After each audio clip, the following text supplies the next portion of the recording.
राधे, जय जय श्री राधे, जय जय श्री राधे। परम वंदनीय, परम दयालु, परम कृपालु, नंद नंदन, यशोदा नंदन, ब्रज जन वंदन, भक्त और चंदन, अखंड कोटि ब्रह्मांड नायक, राजाधिराज भगवान श्री द्वारिकाधीश श्री चरणों में दंडवत प्रणाम। श्री बालाजी महाराज के श्री चरणों में दंडवत प्रणाम।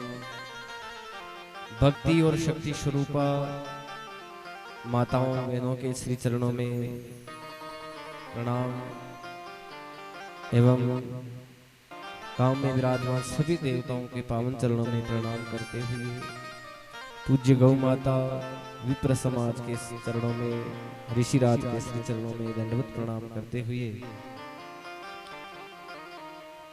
सुखदेव व्यास जी महाराज के पावन चरणों में वंदन करते हुए आप और हम सभी गृह प्रवेश के पावन उपलक्ष्य पर आयोजित संगीत में श्रीमद् भागवत सप्ताह ज्ञान यज्ञ के अंदर कथा गान, कथा पान, कथा रस पान करने के लिए सद्भागी हुए हैं।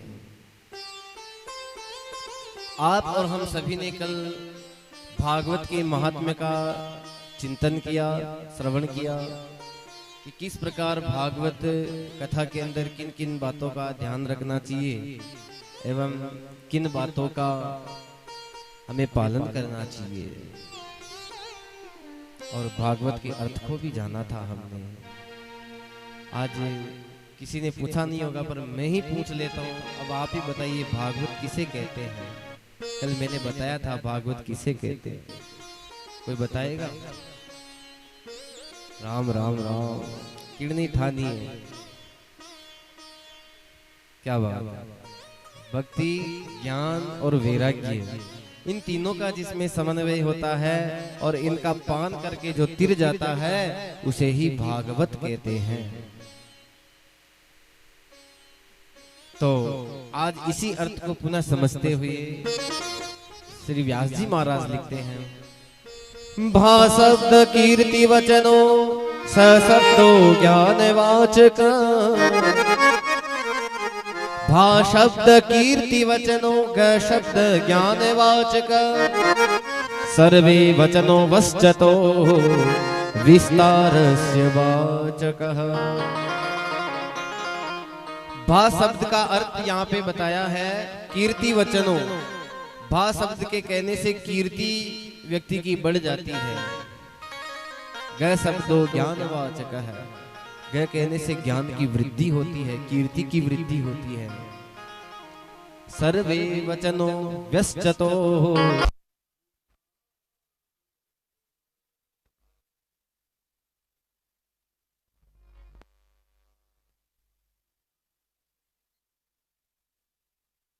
मेरो है गोपाल मेरो है, श्री बांके बिहारी नंदलाल मेरो है, श्री बांके बिहारी नंदलाल मेरो है, श्री बांके बिहारी नंदलाल मेरो है, श्री बांके बिहारी नंदलाल मेरो है, गोविंद मेरो है गोपाल मेरो है, गोविंद मेरो है गोपाल मेरो है।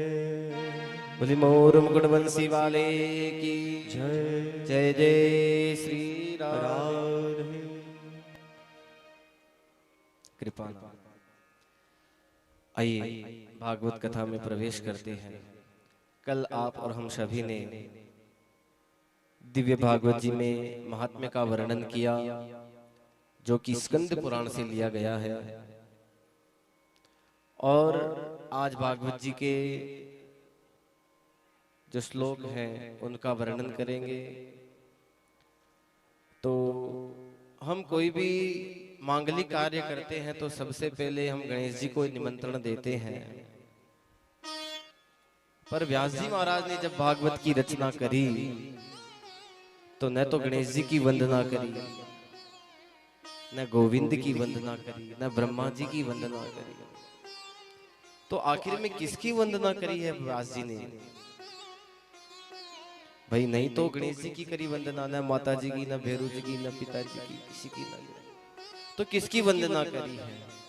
तो व्यास जी महाराज ने किसकी वंदना करी है उस श्लोक में सुनिए आप। जन्माद्यस्य यतोऽन्वयादितः रतश्चार्ते स्वभिज्ञस्वरा तेने ब्रह्म हृदय आदि कवये मुह्यन्ति यत्सूरयः तेजो वारिं मृदां यथा विनिमयो यत्र त्रिशर्गो मृषा दाम्ना स्वेन सदा निरस्तकुहकम् सत्यं परं धीमहि सत्यं परं धीमहि। किसकी वंदना करी है? सत्यम परम धीमहि। व्यास जी महाराज ने सबसे पहले भागवत के श्लोक में सत्य की वंदना करी है। क्यों? क्योंकि जहां पर सत्य है वहां पर सब कुछ है, धर्म है।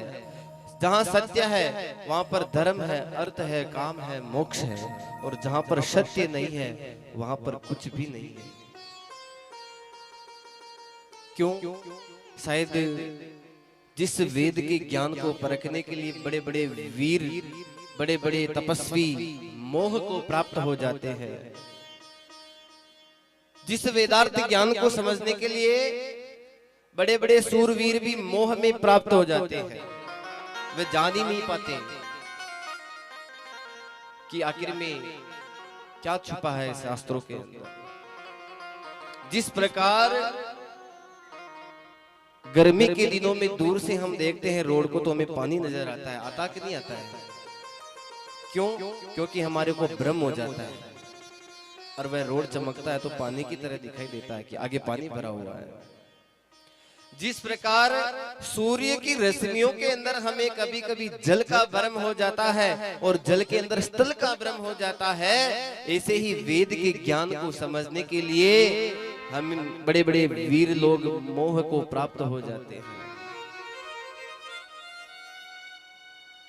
तो व्यास जी महाराज सत्य की वंदना कर रहे हैं भागवत के अंदर। क्यों? तुलसीदास जी ने स्पष्ट प्रमाण दिया है। धर्मन दूसरा सत्य समाना आगम निगम पुराण बखाना।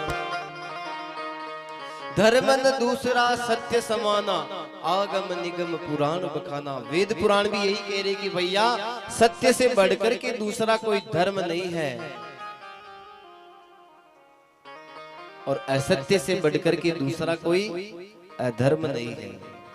इसलिए व्यास जी ने सबसे पहले भागवत में किसकी वंदना करी है कि सत्यम परम धीमहि। हम ऐसे सत्य की वंदना करते हैं जो आदि मध्यांत और त्रिकाला बाधित सत्य है। भागवत के प्रथम में भी सत्य की वंदना की है। भागवत का जब मध्य आएगा, जब भगवान कृष्ण जन्मोत्सव होगा, उस समय में भी सत्य की वंदना करते हैं। सत्यव्रतम सत्य परम सत्यम निहितम च सत्य। हाँ, और अंतिम में भी सत्य की वंदना करी है। तो त्रिकाला बाधित जो सत्य है, इसका प्रतिपादन करने का मुख्य कारण व्यास जी का यही है कि ऐसे सत्य की वंदना करते हैं जिसके सामने महाराज जी सब प्रकार का धर्म फीका है, क्योंकि सत्य से बढ़कर के दूसरा कोई धर्म नहीं होता है। कृपानाथ। एक घर के बाहर एक व्यक्ति बैठा था एक पुरुष आया, बोला मैं माया हूं। एक और पुरुष आया, बोले मैं यश हूं। एक और आया, बोले मैं लाभ हूं। चौथा और आया, बोले मैं धर्म हूं। बोल क्या चाहिए तुझे? माया चाहिए, यश चाहिए या धर्म चाहिए? क्या चाहिए? उसने कहा ठहरो, मैं घर में पूछ के आता हूं। घर वाली से जाकर के पूछा कि बाहर धर्म खड़ा है, सत्य यश खड़ा है, यश खड़ा है, माया खड़ी है, बोल किसको घर में आने दे। और वो बोल रहे कि हम तीनों चारों में से एक ही घर में आएंगे, चारों में से एक को ही घर में ला सकते हो। घर वाले केवा अपना तो माया चाहिए, माया ना बदो थे तो पहले। उसने कहा ठीक है। बेटे से पूछा तो बेटे ने कहा कि आपने तो यश चाहिए पिताजी, ये यश होए तो सब कुछ होए, आपने यश छा रहे है, धर्म ले ले कहीं कह रहा। पर बेटी समझदार थी, बेटी कहती पिताजी आप मेरा कहना मानोगे? बोले बिल्कुल मानूंगा।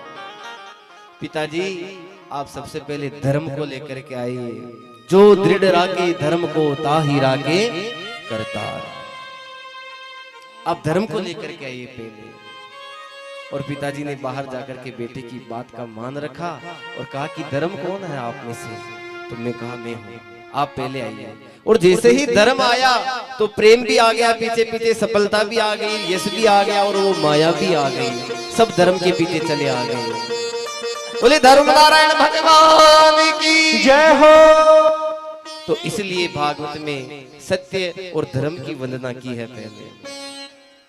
धर्म प्रोजित कई तवोत्र परमो निमत्सराणां शतां वेद्यं वास्तवमत्र वस्तु शिवदं तापत्रयोन्मूलनम्।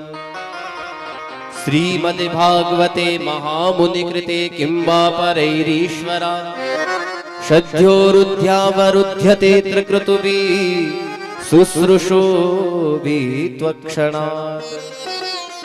आहा, प्रथमतः धर्म की वंदना करी है, दूसरे में कि भैया हम कथा में जाते हैं ये भी हमारा धर्म है, दान करते हैं ये भी हमारा धर्म है। हम जो भी कार्य करते हैं गृहस्थ जीवन में रह करके शास्त्र के सम्मत जो भी कार्य करते हैं वो धर्म है, और शास्त्र के विरुद्ध जो भी कार्य करते हैं वो क्या है? अधर्म होता है। किसी ने पूछा कि ये धर्म क्या होता है? क्या अरबों की माया का दान देना धर्म होता है? क्या दान करना धर्म होता है? बिल्कुल होता है। पर जो ऐसा भाव रख कर के दान करता है, मैं दे रहा हूं मैं, तो ये अहम भाव रख करके जो दान देता है तो वह दान सही जगह पर नहीं जाता है, उसका वो पुण्य नहीं मिल पाएगा। कैसे? उदाहरण सुनिए आप। राजा ययाति को अभिमान हो गया कि देखो मैंने इतना ये कर्म किया ताकि मुझे इंद्र का पद मिल गया, और इंद्र के पद पर आरूढ़ हो गया, देवताओं को अपनी मुट्ठी में करने लग गया। इंद्राणी का एक दिन हाथ पकड़ लिया, इंद्राणी घबरा गई, बृहस्पति की शरण में गई। गुरुजी आप गुरुदेव है, बृहस्पति है, देवताओं के गुरु है आप। ययाति कह रहा कि मैं राजा बन बैठा हूं, अब इंद्र मैं बनूंगा, आप कुछ ऐसा कीजिए ताकि मेरे पति को उसका राजपाट वापस मिल जाए। तब कृपानाथ देवराज बृहस्पति ने कहा, देवगुरु बृहस्पति ने कि हे देवी, राजा ययाति से जाकर के कहना कि राजा तू आके एक एड़ो कई धर्म की दो है, एड़ो कई दान की दो जो तू अटा आर राजा को इंद्र को पद प्राप्त कर लियो है। और जशानी महाराज व इंद्राणी राजा ययाति ने जार पूछवा लगी कि हे राजा तूने आखिर ऐसा क्या दान किया है, पहले ये बता। और कह राजो गिणाबा लाग्यो, मैं उड़ा छतरी बने वो मंदिर में अतरा दान दीदा, वो अड़वा परसी लागेड़ी जो मैं लगाई मैं, वो शिखर चढ़ायो जो मैं चढ़ायो, वो गौशाला में अतरो चंदो मैं दीदो, वो मंदिर में रंग करायो मैं करायो, यो मैं करता करता महाराज वो राजो मैं करतो निचार बकरी बन गई। बोली भक्त वत्सल भगवान की। तो दान देकर के जो कहता है कि ये मैंने किया है, तो वह दान सही जगह पर नहीं जाता है। और विशेष रूप से एक और बात माता बहन सुनिए, दान हमेशा सोच विचार के करना चाहिए। दान हमेशा सोच विचार के करना चाहिए। हमारा दान सही जगह पे जा रहा है कि नहीं जा रहा है, इसका हमें ध्यान रखना चाहिए। किसी वेद पाठी ब्राह्मण, गायत्री का जाप करने वाले ब्राह्मण को यदि आपने दान दिया तो आपका दान सही जगह पे जा रहा है। और घर के दरवाजे पर कोई भी आकर के मान लीजिए कपड़े पहन करके आ गया महात्माओं के और कहने लगा कि लो दान दो, आपने दान दे दिया और वह उस दान का ले जा करके गलत पान करता है, फिर अपनी घरवाली को पीटता है, तो वो घरवाली कहती है आज इन्हें कौन पीछा दे दिया, वो को नाश हो गया, वो को यो हो गया। अब बताइए आपका दान सही जगह पे गया क्या? नहीं गया। इसलिए दान हमेशा सोच समझ करके करना चाहिए कि हमारा दान सही जगह पे जा रहा है या नहीं जा रहा है। ये सोच करके जो दान करता है तभी हमारा दान पुण्यकारी होता है। तो कृपाना भागवत के अंदर पहले धर्म का निरूपण किया और श्री व्यास जी महाराज भागवत के दिव्य महिमा का वर्णन कह रहे और लिख रहे हैं। निगम कल्पतरोर गलित फलम सुख मुखात अमृत द्रव्य संयुतम पीबत भागवतम रसमालयम मुहुरहो रसिका भुवि भावुका। निगम कहते हैं वेद रूपी कल्प वृक्ष को, और वेद रूपी कल्प का पका हुआ फल ही श्रीमद् भागवत ज्ञान गंगा है। वेद रूपी वृक्ष का फल पका हुआ भागवत है, और इस भागवत को क्या कह रहे हैं यहाँ पे व्यास जी महाराज? पीबत भागवतम रसमालयम, इस भागवत कथा को पीजिए। आखिर ये पीना क्यों लिखा है? व्यास जी ने कहीं गड़बड़ तो नहीं कर दी लिखने में? भाई भागवत को सुना जाता है, क्या पिया जाता है क्या? आप ही बताइए, पिया जाता है? नहीं, भागवत को कानों के माध्यम से पिया जाता है। चाहे आप मुंह के माध्यम से, एक तो मुंह के माध्यम से बहुत सारे लोग पीते हैं। क्या क्या पीते हैं? कोई हरि कथामृत का गान करके पीता है। क्या पीता है? भगवान की सत्संग महिमा का रस का पान करते हुए पीता है। और कोई कानों के माध्यम से कथा का श्रवण कर करके जो पी रहा है, जैसे कि आप सब पी रहे हैं। क्या पी रहे हैं? भगवान की कथा का रस का पान पी रहे हैं कानों के माध्यम से। इसलिए व्यास जी कहते हैं कि सुन करके तो आप इस दुकान से निकाल दोगे। इसलिए पीना लिखा है, क्योंकि जो पीते हैं वही तो अंदर जाता है, जो पीते हैं वही पदार्थ तो अंदर जाता है। तो ये भागवत को क्या कहा है कि पीबत भागवतम रसमालयम, इस भागवत रस को पीजिए। बोले महाराज कब तक पिए? बोले आलयम, जब तक मुक्ति न हो जाए तब तक पीते रहिए।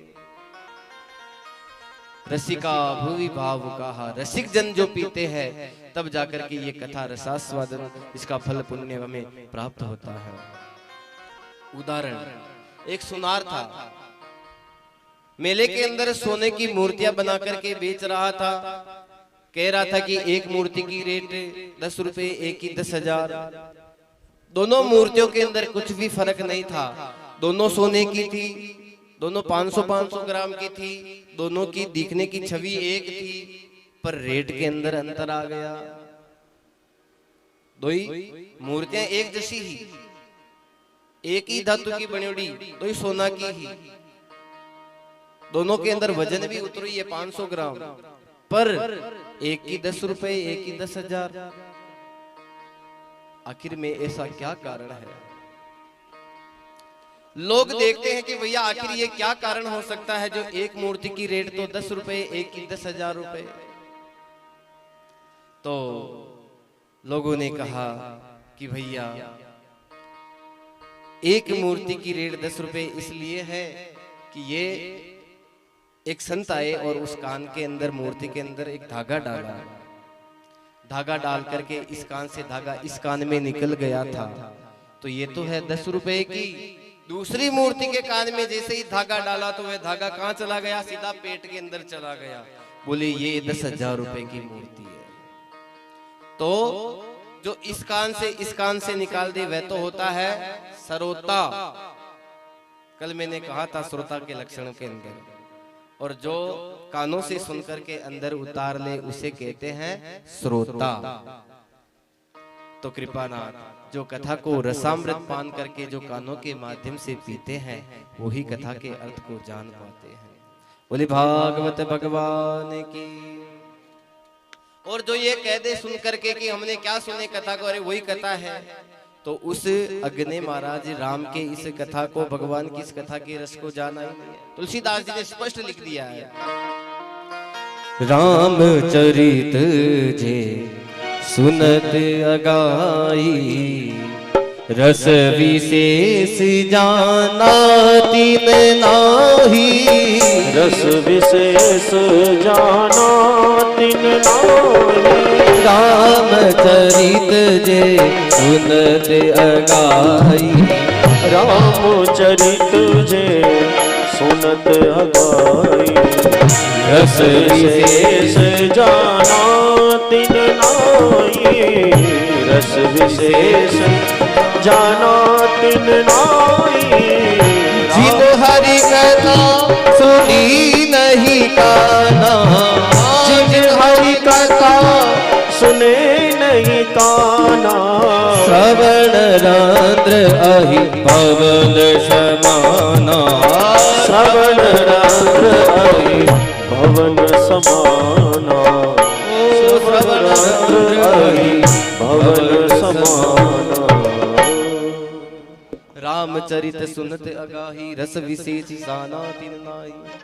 जिन हरि कथा सुनी नहीं काना, तो श्रवण रंध्र अहि भवन समाना। जिसने कथा सुन करके ये कह दिया कि साहब क्या सुनी हुई कथा, तो उसने कथामृत को जाना ही नहीं है। तो कृपानाथ, इस कथामृत को पीजिए। कब तक पिए महाराज? कल वहां पी थी, कल वहां पिएंगे, कल वहां पिएंगे। कब तक सुने इसको? बोले आलयम, जब तक हमारा मोक्ष न हो जाए तब तक इसको पीते रहिए और पीते रहिए। न जाने कब इस पिंजरे का पंछी निकल जाएगा, कोई भरोसा नहीं है इस पहिए का। सूत जी महाराज से सोनकादिक ऋषि प्रश्न करते हैं, कहते हैं, हे श्री सूत जी महाराज, हम आपसे कुछ प्रश्न करना चाहते हैं और आप शास्त्र के ज्ञाता हैं। जाति से आप ब्राह्मण नहीं है, आप जाति से सूत है, पर ज्ञान में जो बड़ा होता है वो श्रेष्ठ होता है। और कहने लगे, त्वया खलु पुराणानि इतिहासानि चानगा, आख्यातान्यप्यधीतानि धर्मशास्त्राणि चान्युत। हे सूजी, आखिर में ये धर्म की परिभाषा क्या होती है? मानव के लिए परम धर्म क्या होता है? क्या प्रातः 4 बजे उठकर के भजन करना ये धर्म होता है? क्या लाखों की संपत्ति का दान करना ये धर्म होता है? आखिर धर्म की परिभाषा क्या होती है? ये इस प्रश्न का उत्तर दीजिए। दूसरा प्रश्न, आखिर में मंदिर में जब हम जाते हैं तो कोई कहता है कि माता जी श्रेष्ठ, कोई कहता है बेरू जी श्रेष्ठ, कोई कहता है कि देव जी श्रेष्ठ। आखिर में माने तो किसको माने? किसके प्रति श्रद्धा रखे? किसके प्रति? आखिर में श्रेष्ठ कौन है? तीसरा प्रश्न, वेद में परमात्मा को अजन्मा कहा है, जिसका कभी जन्म नहीं होता है। तो वे भगवान श्री कृष्ण जो जन्म लेकर के देवकी यशोदा के जो पुत्र बने, वो कैसे हो गए? कौशल्या के पुत्र राम कैसे हो गए? चौथा प्रश्न, भगवान के कितने अवतार होते हैं? कोई कहते कि हरि अनंत, हरि कथा अनंता। कोई कहते कि 24 अवतार, कोई कहते हैं कि भगवान के 10 अवतार। आखिर में भगवान के अवतार कितने होते हैं? 5वां प्रश्न, धर्मः कः शरणं गतः। आखिर में जब भगवान चले गए तो ये धर्म किसकी शरण में गया? इन प्रश्नों का आप हमें उत्तर दीजिए। तब कृपानाथ श्री सूत जी महाराज कहते हैं कि इन सभी प्रश्नों का उत्तर दूंगा। पहले मैं आपको श्री सुखदेव जी के जन्म की कथा सुनाता हूँ। बोले सुखदेव भगवान की। बोले महाराज जी, गोलोक धाम में राधा रानी की गोद में बैठ करके सुखदेव जी महाराज क्रीड़ा कर रहे थे। राधा रानी ने एक दिन कहा, पुत्र सुखदेव, आखिर में तू यहाँ बैठ करके भजन करता है, भाव भगवान का कीर्तन करता है, आखिर में मृत्यु लोक के ऊपर जाकर के लोगों को इस भागवत धर्म का प्रचार प्रसार क्यों नहीं करते हो? तो महाराज सुखदेव जी कहने लगे कि माई मैया, भगवान विष्णु की जो माया है वह मुझे पकड़ लेगी और मैं माया के फेर में जाना नहीं चाहता हूँ। क्योंकि इस जगत के अंदर आने के बाद में तो ये जीव माया के फेर में उलझ जाता है और फिर आता है, कहता है कि मैं माधव को भजूंगा, पर यहाँ पर आने के बाद में कहता है कि मैं माया को भजूंगा। और तुलसीदास जी कहते हैं, माया माया सब भजे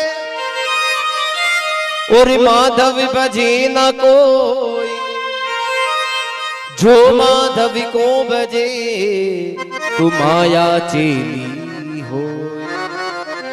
आहा, कलयुग के लोग माया माया सब भजे, माधव भजे न कोई, जो माधव को भजे तो माया चेली हो। ये माया भी चेली बन जाती है जो माधव को भजता है। कृपानाथ। तो इसलिए मनुष्य देह पाकर के जो जीव भजन नहीं करता है